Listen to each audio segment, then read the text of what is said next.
ত্রিকোণী এবং রুলারের সাহায্যে কিভাবে একটা সরল রেখার বা রেখাংশের বহিঃস্থকোণ বিন্দু থেকে লম্ব আঁকতে হয় সেটা করে দেখাবো অ্যানিমেশনের সাহায্যে।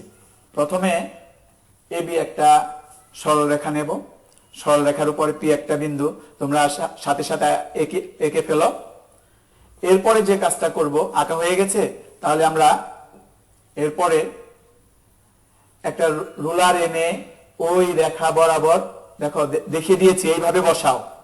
এইভাবে বসানোর পরে এরপরের কাজটা হলো তোমার যে ত্রিকোণী আছে ওইটা হাতে নাও, ত্রিকোণীটা লম্ব রেখা বরাবর ঠিক চিত্রে যেভাবে দেখানো হচ্ছে সেইভাবে তুমি বসাও। বসানোর পরে এরপর পেন্সিলটা হাতে নিবা, পেন্সিলটা হাতে নিয়ে আমরা এই বরাবর একটা দাগ দিয়ে দেব। বাস, এই আমাদের লম্ব হয়ে গেল। আঁকতে পেরেছো সবাই? যদি হয়ে থাকে এরপরে আমরা আরেকটা পদ্ধতি ব্যবহার করব। সেই পদ্ধতিটা ব্যবহার করার সময় আমরা কম্পাস, রুলার নিয়ে রেডি থাকবো। কম্পাস এবং রুলার পদ্ধতিতে আমরা দ্বিতীয় পদ্ধতি, যেটা দ্বিতীয় পদ্ধতি, এই পদ্ধতিতে আমরা অঙ্কন করব কি, একটি সরল রেখার, আমি প্রশ্নটা লিখে নেই এখানে, সরল রেখার উপরস্থ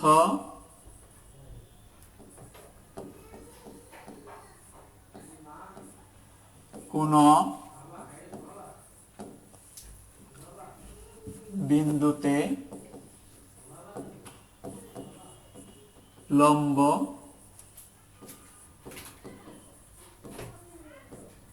অঙ্কন করতে হবে। এইটা করতে গেলে আমরা যে কাজটা প্রথমে করব, খেয়াল করো ভালো করে। প্রথমে আমরা স্কেল এবং পেন্সিল নেব। স্কেল এবং পেন্সিল নিয়ে আমরা প্রথমেই যে রেখাটার উপরে আমরা লম্ব আঁকবো সেই রেখাটা আগে আমাদের বানাইতে হবে, আঁকতে হবে। প্রথমে তুমি এখানে একটা রেখা তৈরি করো, রেখা আঁকো। এই যে আমি যেভাবে ধরছি, স্কেল এখানে বসিয়ে স্কেল বরাবর একটা দাগ দিয়ে দাও। দাগ দিয়ে, যেহেতু এটা একটা রেখা, এই রেখাটার নাম হলো আমাদের এ আর হলো বি। এ এবং বি দুইটি একটি রেখা এবি, এবি রেখা। এই রেখার উপরে ধরে নিলাম এইখানে একটা বিন্দু আছে পি। এই পি বিন্দুতে আমরা লম্ব আঁকবো। এখন কি নেব? এখন নেব আমরা হলো কম্পাস। কম্পাসটা হাতে নাও। এই কম্পাসটার যে কাটা অংশ, কাটা যে বাহুটা আছে, এই বাহুটা পি বিন্দুর উপরে বসাও। পি বিন্দুর উপরে বসাইয়া তুমি কি করবে, এই যে পেন্সিলের যে অংশটা তোমার সুবিধা মতো, যেটা তোমার সুবিধা মনে হয়, ছোট হোক বড় হোক, এইভাবে এখান থেকে একটা বড় ছোট করে নেবে। তুমি ইচ্ছা মতো যেভাবে খুশি বড় ছোট করে নেবে, কিন্তু একবার যে মাপটা নিবা সেই মাপে প্রত্যেকটা কয়েকটা চাপ আমাদের তৈরি করতে হবে। এখানে যে মাপে প্রথমে শুরু করবা শেষ পর্যন্ত ওই মাপেই আমাদেরকে চাপ আঁকতে হবে। প্রথমে আমরা শুরু করি, এইখান থেকে এইটুকু মাপ নিলাম। নাও, তোমরা নিয়েছ? আচ্ছা, এরপরে তুমি এখান থেকে একটা বৃত্তচাপ আঁকো। সম্পূর্ণ এই পাশে লাগানোর দরকার নেই। এই যে একটা বৃত্তচাপ আঁকাইলাম। এখন এই চাপটা এখানে সি বিন্দুতে সেট করেছে। এখন আমরা সি কে কেন্দ্র করে ওই যে আগে যে ব্যাসার্ধ নিয়েছিলে না, ওই ব্যাসার্ধ নিয়ে আমি একটা বৃত্তচাপ আঁকবো। কিভাবে আঁকবো দেখো, কম্পাসটা হাতে নাও। হ্যাঁ, কম্পাসটা হাতে নিয়ে এই কম্পাসটা আমাদের কোথায় বসাইতে হবে? সি বিন্দুতে বসাইতে হবে। সি বিন্দুতে বসিয়ে এই মাপটা নিয়ে, ওই আগের মাপ নিয়ে আমরা এখানে একটা চাপ আঁকবো। এই চাপটা আগের চাপকে বি বিন্দুতে সেট করে ফেলো। বি বিন্দুতে সেট করার পরে তোমরা এই কম্পাসটাকে নিয়ে আবার কি করবা, এই ডি বিন্দুতে বসাইবা। এখানে বসাবো, ওই একই মাপ নিয়ে আমরা এখান থেকে আরেকটা চাপ বানাবো। এই এই চাপটার নাম দিলাম আমরা ই। দুইটা চাপ হলো, একটা হলো ডি আর একটা ই। বানিয়ে ফেলো তাড়াতাড়ি। আচ্ছা ঠিক আছে, তো এখন আমরা কি করব, বি এবং ই দুইটাকেই কেন্দ্র করব। এখন আমরা কি করব, এখানে বসিয়ে ওই যে আগে যে মাপটা ছিল সেই মাপে নিয়ে আমরা এই মাঝামাঝি জায়গায় আরেকটা বৃত্তচাপ এই পাশ থেকে আঁকবো, ঠিক এই ডি এবং ই এর মাঝামাঝি জায়গায়। এরপরে আবার ই কে কেন্দ্র করব।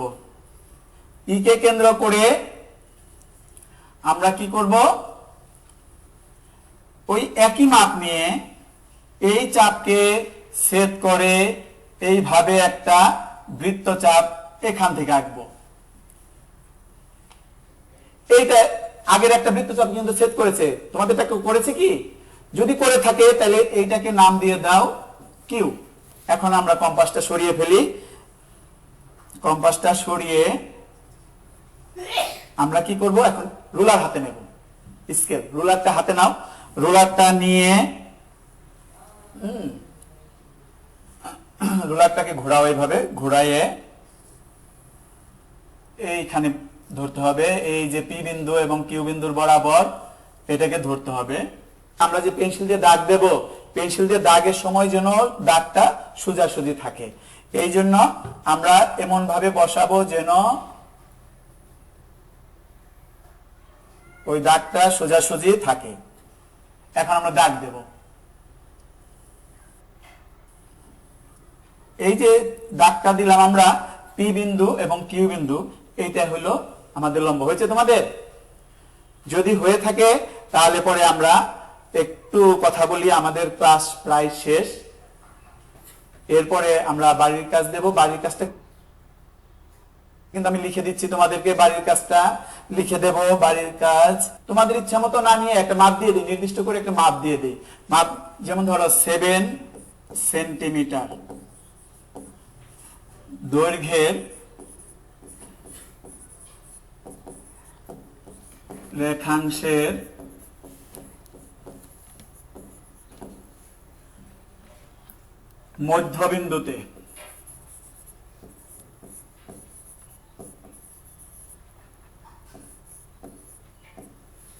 মধ্যবিন্দুতে রুলার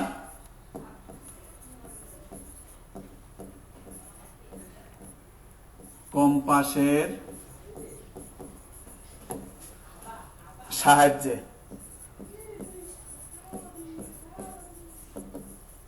লম্ব